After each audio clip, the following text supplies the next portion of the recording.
안녕하세요. DSBA CS224N 2021 스터디 렉처 11 퀘스천 앤서링 발표를 맡은 석사과정 김선우입니다. 발표 시작하겠습니다. 목차는 다음과 같습니다. 우선 퀘스천 앤서링에 대해 살펴보도록 하겠습니다. 퀘스천 앤서링은 사람의 언어로 된 질문에 자동적으로 답할 수 있는 시스템을 만들자는 것입니다. 구글에 우리가 어떤 질문을 검색을 했을 때 그에 알맞은 답을 하는 것은 이제 퀘스천 앤서링의 한 가지 예시가 될 수 있습니다. 또 다른 예시로 IBM 왓슨 퀘스천 앤서링 시스템이 있습니다. 해당 시스템은 제펄디 퀘스천들을 답하는 것에 대해서 기존의 제펄디 챔피언들을 이기는 놀라운 성능을 보이기도 했습니다.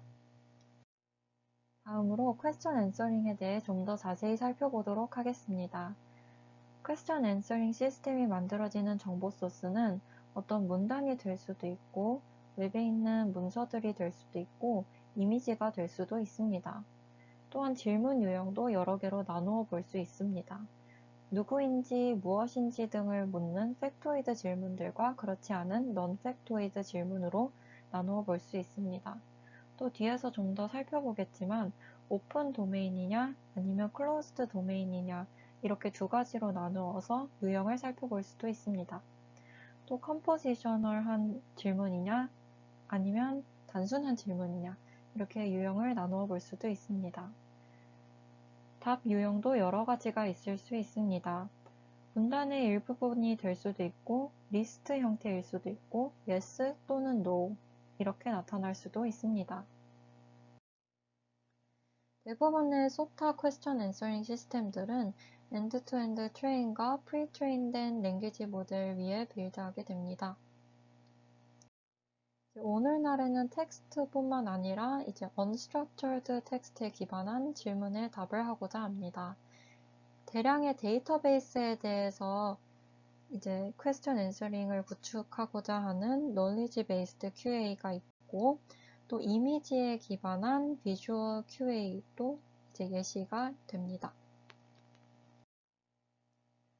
다음으로는 reading comprehension에 대해 살펴보도록 하겠습니다. reading comprehension은 텍스트로 이루어진 문단을 이해하고 해당 내용에 대한 질문에 답을 하고자 하는 것입니다. 왼쪽의 그림과 같이 어떤 문단과 질문이 있으면 그에 알맞은 답을 하는 것입니다. 이런 reading comprehension은 컴퓨터가 얼마나 사람의 언어를 잘 이해하는지 평가할 수 있는 테스트베드, 즉 시험장이 될 수 있기 때문에 굉장히 중요합니다.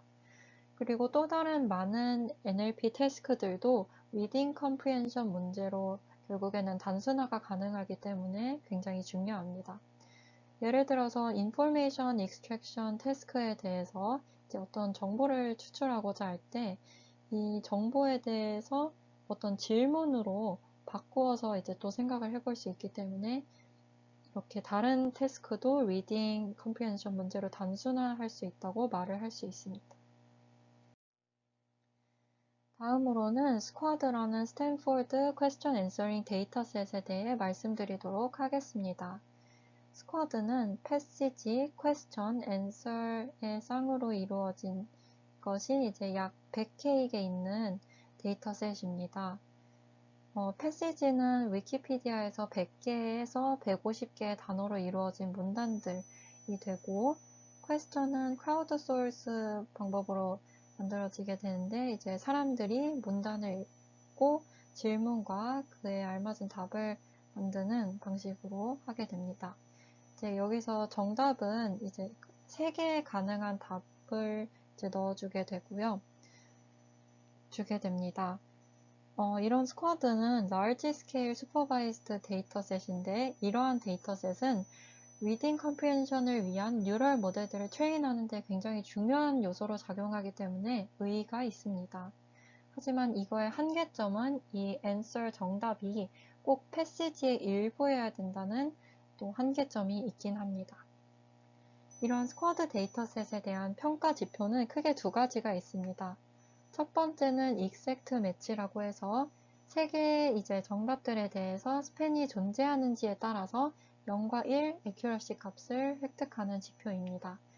둘째로는 F1 스코어이고 이제 아래와 같이 계산을 할 수 있습니다. 다음으로는 앞서 살펴본 지표들을 이용해서 어떻게 평가할 수 있는지 간단한 예시를 통해 살펴보도록 하겠습니다. 초록색 부분에 해당되는 어떤 질문이 있고 빨간색 부분에 해당되는 이제 각각에 대한 정답들 3개가 있고 파란색 부분에 해당되는 예측된 값이 있다고 할 때 어떻게 평가가 이루어지는지 보도록 하겠습니다. 우선 파란색에 해당되는 예측된 값을 빨간색 부분에 해당되는 각각의 정답들과 비교를 하면서 EM과 F1을 계산하게 됩니다. 이때 on, the, 구두점들은 제거를 하고 비교를 하게 됩니다. 예를 들어서 exact match의 경우 지금 파란색 답은 빨간색 부분에 해당되는 정답들과 정확히 일치하는 게 없기 때문에 모두 0을 가지게 됩니다. 이렇게 각각을 대해서 이제 계산을 하고 맥스 스코어를 계산을 하게 됩니다. 마지막으로는 모든 example에 대해서 앞서 구한 EM과 F1의 평균을 이용을 해서 평가를 하게 됩니다. 다음으로는 앞에서 살펴본 스쿼드 데이터셋을 풀기 위해서 모델을 어떻게 빌드해야 되는지에 대해 살펴보도록 하겠습니다. 우선 인풋으로는 어떤 문단, 컨텍스트와 질문, 쿼리가 들어오게 됩니다. 컨텍스트는 n개의 토큰으로 이루어져 있고 쿼리는 m개의 토큰으로 이루어져 있습니다. 컨텍스트의 토큰 개수는 100개에서 200개이고 쿼리는 10개에서 15개로 하기 때문에 쿼리가 컨텍스트보다 짧은 구조를 이루게 됩니다. 아웃풋으로는 답이 나오게 됐는데 앞서 말씀드렸다시피 답은 컨텍스트의 일부분이기 때문에 컨텍스트의 토큰 개수 1부터 n까지 중에 스타트와 엔드 포인트를 찾아내어 답을 산출하게 됩니다. 이런 스쿼드를 푸는 두 가지 종류의 뉴럴 모델이 있습니다. 우선 첫 번째로는 LSTM에 기반한 모델들이고 둘째로는 버트에 기반한 모델들입니다. 이에 대해서는 뒤에서 좀 더 살펴보도록 하겠습니다. 그래서 지금 왼쪽이 LSTM에 기반한 모델들이고 오른쪽이 버트에 기반한 모델들이 되겠습니다. 이 모델들에 대해서 좀 더 알아보도록 하겠습니다. 모델들을 자세히 살펴보기에 앞서 머신 트랜슬레이션과 리딩 컴프리헨션을 비교해 보면서 살펴보도록 하겠습니다. 머신 트랜슬레이션에서는 소스 문장과 타겟 문장이 있지만 리딩 컴프리헨션에서는 패시지와 퀘스천이 있습니다. 그리고 이 둘의 길이는 다를 수 있습니다. 또한 머신 트랜슬레이션에서는 단어 하나하나씩 타겟 문장을 생성하는 어토 리그레시브 디코더가 있지만 리딩 컴프리헨션에서는 정답의 시작과 끝점의 위치를 예측하는 두 개의 클래시파이어가 있습니다.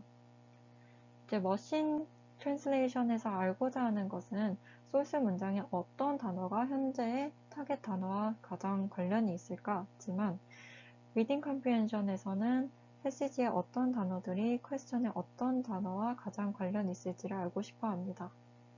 이 각각에 대해서 알고자 할 때 어텐션이 굉장히 중요한 요소로 작용을 하게 되는데요. 이에 대해서는 뒤에서 좀 더 살펴보도록 하겠습니다. 우선 첫 번째로 살펴볼 모델은 BiDef, The Bidirectional Attention Flow 모델입니다. 이 모델은 버트가 나오기 전에 가장 유명한 리딩 컴프리헨션 모델 중 하나였습니다. 이제 이 모델에 대해서 이제 레이어를 별로 살펴보면서 좀 더 자세히 들여다보도록 하겠습니다. 우선 인코딩부터 살펴보도록 하겠습니다. 이 단계에서는 컨텍스트와 쿼리의 각 단어에 대해서 워드 임베딩과 캐릭터 임베딩을 구하게 됩니다. 워드 임베딩에 대해서는 글로브라는 프리트레인된 워드 임베딩 모델을 이용을 해서 각 단어를 벡터 공간으로 매핑시키게 됩니다. 캐릭터 임베딩에 대해서는 캐릭터 레벨로 CNN을 적용을 하여서 벡터 공간으로 매핑시키게 됩니다. 이렇게 구한 워드 임베딩과 캐릭터 임베딩을 컨캣을 해서 상위 단계 네트워크로 보내게 됩니다. 다음으로는 컨텍스추얼 임베딩 생성을 위해서 컨텍스트와 쿼리에 대해 각각 바이디렉셔널 LSTM을 사용을 합니다. 여기서 이 CI는 representation이고 CI는 두 방향의 hidden representation을 컨캣을 한 게 되겠습니다. 다음으로는 이 모델에서 가장 핵심적인 부분 중 하나인 두 가지 어텐션에 대해 살펴보도록 하겠습니다. 첫째로는 query to context attention이고 두 번째는 context to query attention입니다. 우선 query to context attention부터 살펴보도록 하겠습니다. query to context attention은 query 단어 중 하나와 가장 관련이 있는 컨텍스트 단어들을 선택하는 데 이용이 된다고 할 수 있습니다. 아래의 예시를 통해 좀 더 살펴보도록 하겠습니다. while로 시작하는 어떤 문단이 있고 질문, question이 있을 때 질문의 gloomy라는 단어는 컨텍스트, 즉 문단에서 gloomy cities와 가장 관련이 있다고 할 수 있습니다. 다음으로는 context to query attention에 대해 알아보도록 하겠습니다. 위의 attention은 각각의 컨텍스트 단어에 대해 가장 유사한 query 단어를 찾기 위해 이용이 됩니다. 아래의 예시를 통해 살펴보도록 하겠습니다. 어떤 질문이 있고 컨텍스트가 있을 때 버락 오바마라는 컨텍스트 단어들은 쿼리에서 who라는 단어와 가장 유사하게 됩니다. 이렇게 두 가지 어텐션을 한번 살펴보았습니다. 앞서 살펴본 어텐션들에 대해서 좀 더 자세히 알아보기에 앞서 어텐션 플로우 레이어의 좀 더 전반적인 구조를 먼저 살펴보도록 하겠습니다. 우선 어텐션 플로우 레이어의 인풋으로는 쿼리와 컨텍스트의 컨텍스추얼 벡터 레프레젠테이션이 들어오게 됩니다. 이것은 이제 기호로는 지금 CI와 QJ로 표현이 되게 됩니다. 다음으로 아웃풋으로는 컨텍스트 단어들의 쿼리 어웨어 벡터 레프레젠테이션 GI가 나오게 되고 이전 레이어의 컨텍스추얼 임베딩이 나오게 됩니다. 이 어텐션 플로우 레이어는 크게 두 가지 단계로 이루어져 있는데요. 첫 번째 단계에서는 유사도를 계산하는 것입니다. 앞서 구한 CI와 QJ 쌍들에 대해서 유사도를 구하게 되는데 여기서는 CI, QJ의 element wise multiplication을 컨캣한 것과 W를 이용을 해서 similarity, 유사도를 계산하게 됩니다. 다음으로는 앞서 말씀드린 두 가지 어텐션을 구하게 됩니다. 다시 간단하게 짚고 넘어가자면 context to query attention은 질문에 어떤 단어들이 CI와 관련이 있는지이고 query to context attention은 문단에서 어떤 단어들이 어떤 질문 단어들과 관련이 있는지를 보여주는 것입니다. 그래서 이 두 가지 어텐션을 연산을 합니다. 다음으로는 앞서 살펴본 어텐션에 대해서 수식적인 부분들과 함께 좀 더 보도록 하겠습니다. 우선 context to query attention입니다. 이 context to query attention을 이용을 하여서 각 컨텍스트 단어에 어떤 쿼리 단어들이 더 관련이 있는지를 알 수 있습니다. 이제 수식적인 부분을 좀 더 살펴보도록 하겠습니다. 여기서 SIJ는 앞서 구한 유사도인데 여기에 softmax 값을 취해서 알파를 구하게 됩니다. 알파는 i번째 컨텍스트 단어에 대해서 각각의 쿼리 단어들의 attention weight이 되게 되겠죠. 다음으로는 이 알파와 contextualized 벡터인 QJ의 weighted sum을 해서 A를 구하게 됩니다. 이 A는 전체 컨텍스트에 대한 attended query 벡터를 포함을 하게 됩니다. 다음으로는 query to context attention입니다. 이 query to context attention을 이용을 해서 하나의 쿼리의 단어에 대해서 어떤 컨텍스트 단어들이 가장 유사도가 높은지 알 수 있습니다. 여기서 베타를 구할 때는 앞서 알파를 구할 때와 다르게 맥스 값을 먼저 취해주고 소프트 맥스 값을 취해서 구하게 됩니다. 이 베타 값은 다른 컨텍스트 단어에 비해서 이 단어가 얼마나 중요한지를 나타내게 되겠죠. 다음으로는 이 베타와 contextualized vector ci를 weighted sum해서 b를 구하게 됩니다.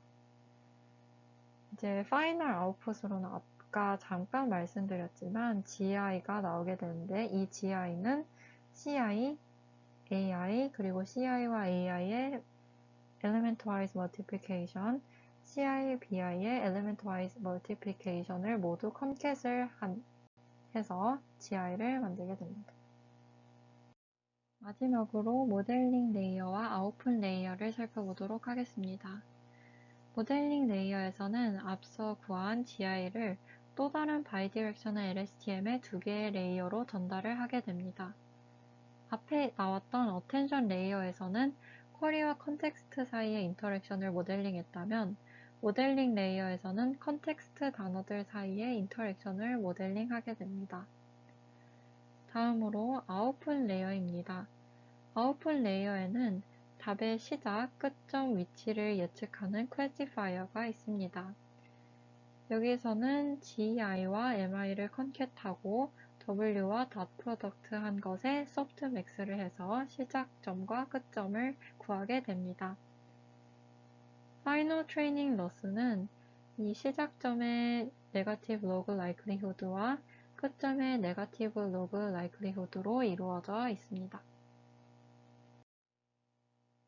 결과적으로 바이데프가 스쿼드에 대해서 어떤 성능을 보였는지 보도록 하겠습니다. 앞서 말씀드렸다시피 바이데프에서는 두 가지 어텐션을 사용하고 있는데 이 두 가지 어텐션 중 하나를 빼게 되면 두 가지를 모두 사용했을 때보다 성능이 떨어지는 것을 확인할 수 있었습니다. 또한 오른쪽 장표를 통해서 다른 모델들과 비교를 했을 때 어떤 성능을 보였는지 살펴볼 수 있고 바이데프는 굉장히 좋은 성능을 보였다는 걸 알 수 있습니다. 다음으로는 앞에서 구한 어텐션을 시각화한 것에 대해서 보도록 하겠습니다. 여기서 왼쪽 부분에는 쿼리의 각 단어들이 있게 되고 오른쪽에는 컨텍스트 월드 중에서 가장 높은 점수를 갖는 단어들이 있게 됩니다. 그리고 각각의 칼럼들은 어텐션 스코어가 됩니다. 예를 들어서 where라는 쿼리의 단어에 대해서 가장 잘 얼라인되는 단어들은 at, the, at, stadium과 같은 컨텍스트 단어들이라고 할 수 있습니다. 다음으로는 reading comprehension에서 버트 모델들이 어떻게 사용되는지 간단하게 보도록 하겠습니다. 버트는 대량의 텍스트에 프리트레인된 Deep Bidirectional Transformer Encoder입니다. 여기에서는 두 가지 프리트레이닝 오브젝트가 있는데 첫 번째는 Last Language Model Task이고 두 번째는 Next Sentence Prediction Task입니다. Last Language Model은 입력 토큰 중 일부를 마스킹해서 가리고 그 가려진 토큰이 어떤 것인지 예측하는 태스크입니다. Next Sentence Prediction은 말 그대로 다음 문장을 예측하는 태스크입니다. 버트에는 버트 베이스와 버트 라지가 있는데 각각 레이어와 파라미터의 아래와 같이 차이가 있습니다. 버트에 대해서 좀 더 보면 여기에서는 크게 두 가지 세그먼트가 있는데 하나는 question 질문이고 두 번째는 패시지 문단입니다. 여기서 정답은 패시지의 일부이기 때문에 패시지에서 시작과 끝점을 예측하는 것입니다. 앞에도 잠깐 말씀드렸지만 Final Training Loss는 시작점의 네거티브 로그 라이클리후드와 끝점의 네거티브 로그 라이클리후드를 최대화하는 것입니다. 그래서 앞에서 이제 바이데프와 버트 모델들을 살펴봤었는데요. 이 둘을 좀 더 비교해 가면서 살펴보도록 하겠습니다. 바이데프에서는 2.5 밀리언 파라미터들을 사용을 하지만 버트에서는 훨씬 많은 파라미터들이 있다는 걸 확인을 할 수 있습니다. 그리고 바이데프는 다수의 바이디렉셔널 LSTM 위에 빌드가 되지만 버트는 트랜스포머 위에 빌드된다는 차이점이 있습니다. 그리고 바이데프는 글로브 위에 이제 빌드하지만 버트는 이제 프리트레인 된다는 특징이 있습니다. 그렇다면 이 두 가지 모델이 완전 이제 다르냐 하면 또 어떤 연관성을 또 찾아보면서 이 두 가지 모델들을 또 살펴볼 수 있습니다. 이 두 가지 모델들 모두 결국에는 퀘스천과 패시지 사이의 인터랙션을 모델링을 하고자 한다는 공통점이 또 있고, 버트는 퀘스천과 패시지의 컨캐티네이션 사이에서 셀프 어텐션을 사용한다는 점을 통해서 또 약간의 연관성을 엿볼 수 있습니다. 그리고 마지막으로 바이데프의 패시지에 대한 셀프 어텐션 레이어를 추가하게 되면 성능이 더 좋아진다는 점을 통해서 또 약간의 연관성을 생각을 해볼 수 있습니다.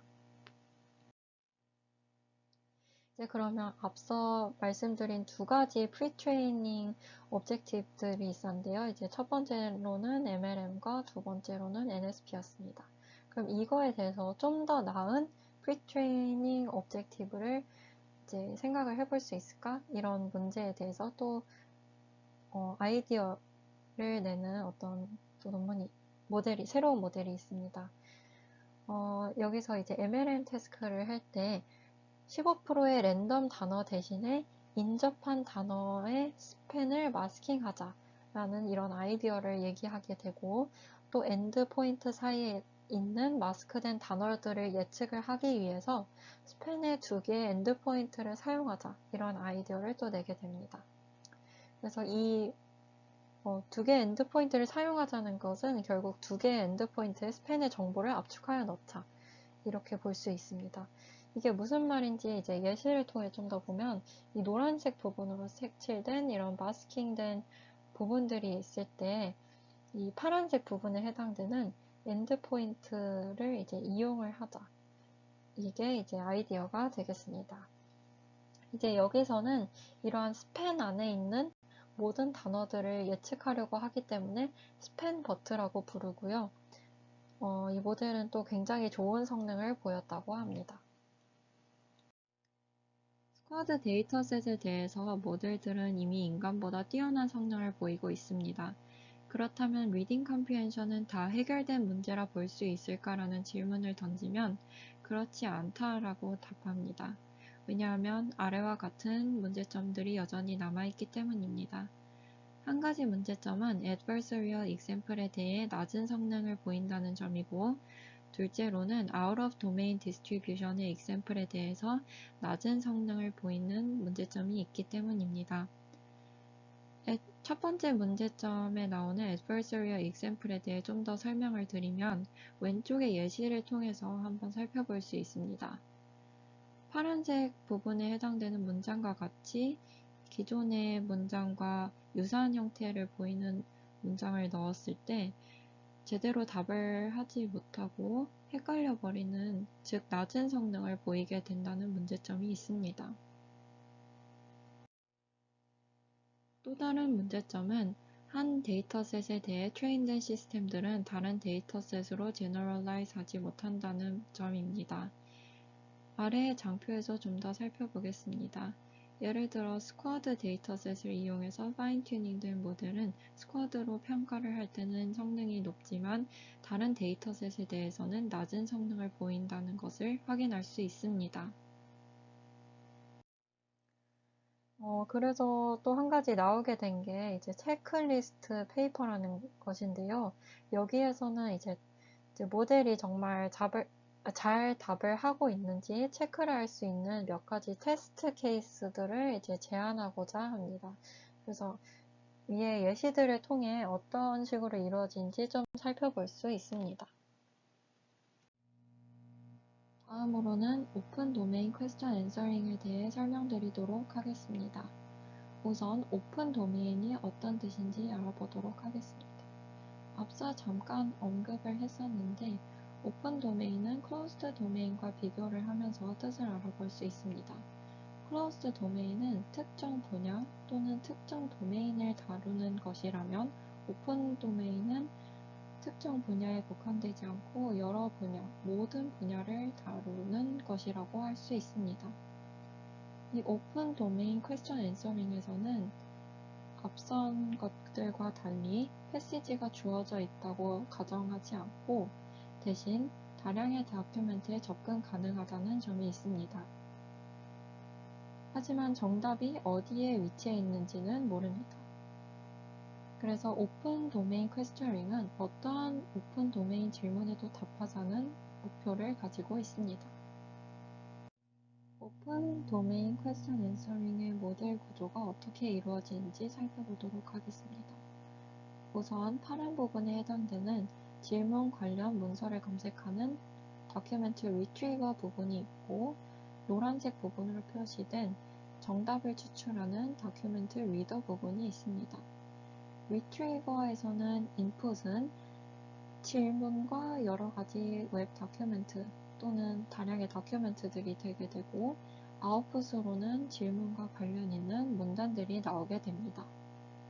리더 부분에서 인풋은 질문과 리트리버 부분에서 나온 질문과 관련된 문서들이 인풋이 되게 됩니다. 또 리더 부분의 아웃풋은 이제 어떤 answer, 정답이 되게 됩니다. 오픈 도메인 퀘스천 앤서링의 모델 구조를 좀 더 자세히 들여다보도록 하겠습니다. 앞에 말씀드렸다시피 오픈 도메인 퀘스천 앤서링 모델 구조는 크게 리트리버와 리더 부분으로 나뉘게 됩니다. 리트리버 부분은 통계에 기반한 전통 인포메이션 리트리버 모델이며, 이 부분은 학습을 시키지 않습니다. 리더 부분은 RNN에 기반한 딥러닝 모델이며, 이 부분은 학습을 시킵니다. 학습을 시킬 때는 스쿼드나 Distantly Supervised 데이터를 이용해서 학습을 시키게 됩니다. 이 리더 부분은 앞에서 설명드렸다시피 리트리버 부분에서 나온 문단들이 인풋으로 들어오게 되고, 또 질문도 인풋으로 들어오게 되고, 그 문단들에서 정답을 찾게 되는 구조입니다. 이러한 구조는 앞에 말씀드린 리딩 컴프리헨션 문제와 굉장히 연관성이 있다고 말씀드릴 수 있습니다. 앞에서는 리트리버를 학습시키지 않는다고 말씀드렸습니다. 하지만 여기서는 리트리버를 어떻게 학습시킬 수 있는지 방법을 소개합니다.